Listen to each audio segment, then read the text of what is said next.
So tonight, new and intense scrutiny for a top exec at Campbell's Soup who's accused of saying some pretty wild stuff, like that the meat in the soup is bioengineered from a 3D printer, and allegedly going on an offensive and in some case racist rant. It's all because a former employee who's suing the company says he secretly recorded Campbell's VP and Chief Information Security Officer Martin Bally during what that worker describes as an hour-long tirade.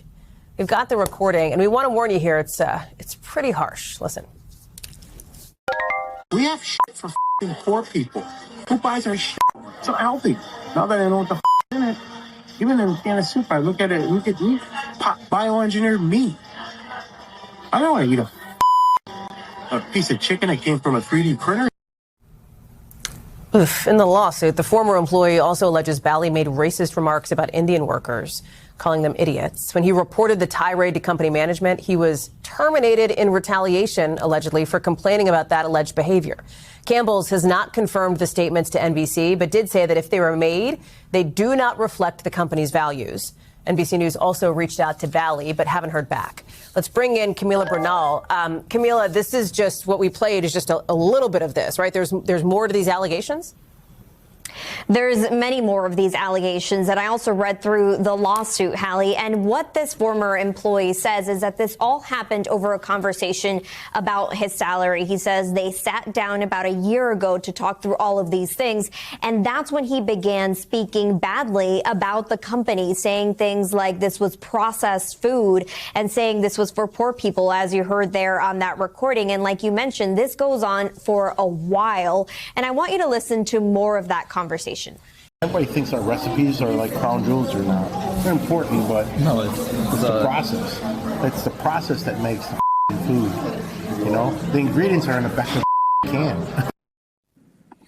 So clearly, this is about disgruntled employees that got angry and then decided that they wanted to basically throw the company under the bus. And what people don't understand is that the higher that you go, the more impactful that your comments are, and the more likely you are to face extreme scrutiny and or get fired if you say something that is incendiary. Now, I'll give you an example.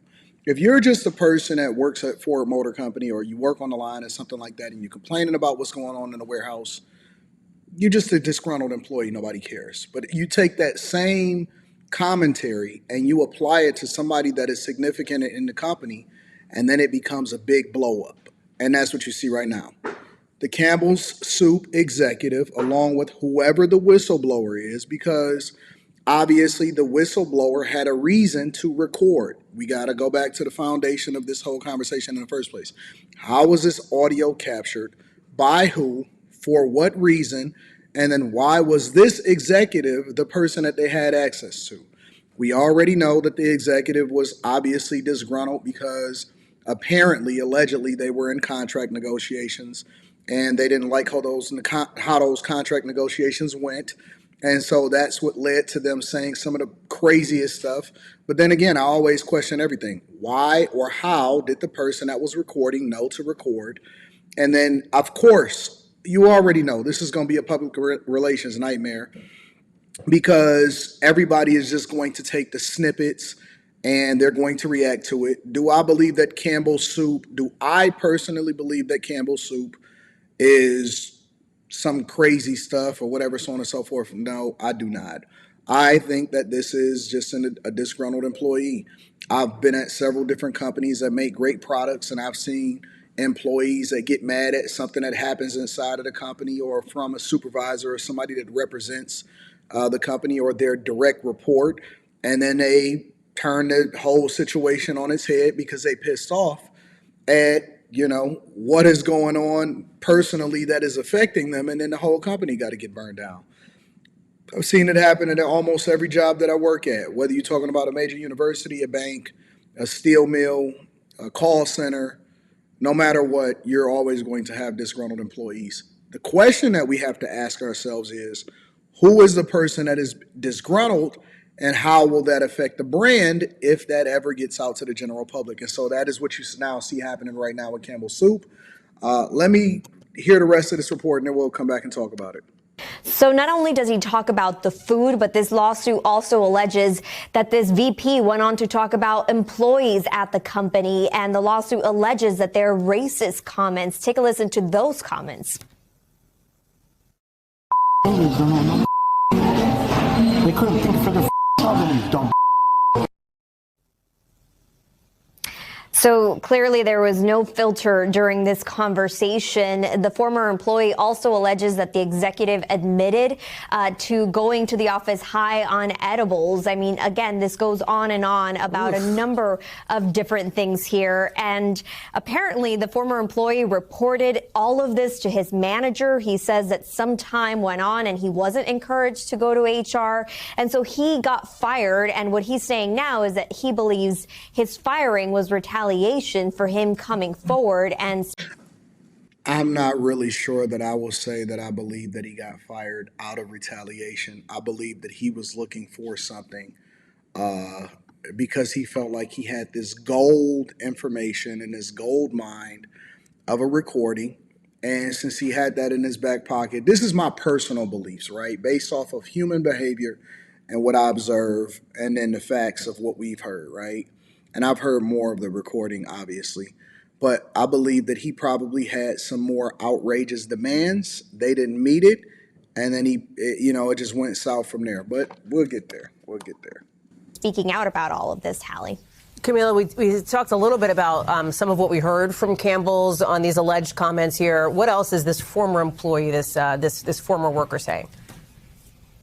Well, first of all, I want to go back to what Campbell's is saying, because what they're saying is that they use 100% chicken. They say it's USDA approved. They go over the list and essentially say that all of this, that this current employee said was false. They also, I want to note, have this employee on leave while they investigate all of this. So he has not been fired yet, but he is on leave. And I want to read part of the statement that Campbell's put out where they say we are proud of the food that we make, the people who make it, and the high quality ingredients that we use. We know that millions of people use Campbell's products, and we are honored by the trust they put in us. The comments made about our food are completely inaccurate and absurd. So again, they also emphasize that the employee who made these comments, the vice president, works in cybersecurity in IT, and so they say he has nothing to do with the making of the actual food. On the other, I kind of figured that out from the very beginning, because when he started talking about Indian people, that's usually applicable to information technology services and the like. So. and you have this former employee who, of course, is suing, but who also says that essentially this was extremely emotional and really damaging for him, not just emotionally, but financially as well. Talks about being embarrassed and just being put out on the spot, essentially, for all of this, when he alleges that all he wanted to do was come out and tell the truth. I want to read part of his statement and what he's saying now. He says, this situation has been very hard on Robert. This is from his attorney. He says he thought Campbell would be thankful that he reported Martin's behavior, but instead he was abruptly fired. We look forward to obtaining justice for Robert. So as this lawsuit plays out in court, it's going to be interesting to see what happens. Campbell has not verified the audio. We have not been able to verify. This will never make it to court. They will never get to court. This will never be a conversation where they go through a discovery process. The lawyer is putting this information out so that they can probably settle sooner rather than later. Because who wants to go through costly litigation, and why would the company want to continue to have this extended beyond the embarrassment that everybody like myself is talking about it right now? We don't even think about Campbell's soup, in a negative light. It's just soup, tomato soup, chicken soup, tomato bisque, all of that other stuff. So I don't know. Let me know what y'all think inside of the comments. Make sure y'all tap into the Patreon. Link is in the description. Teach Henley. 40% off your first order, 20% off for life. I'll continue this conversation on the Millionaire Morning Show tomorrow.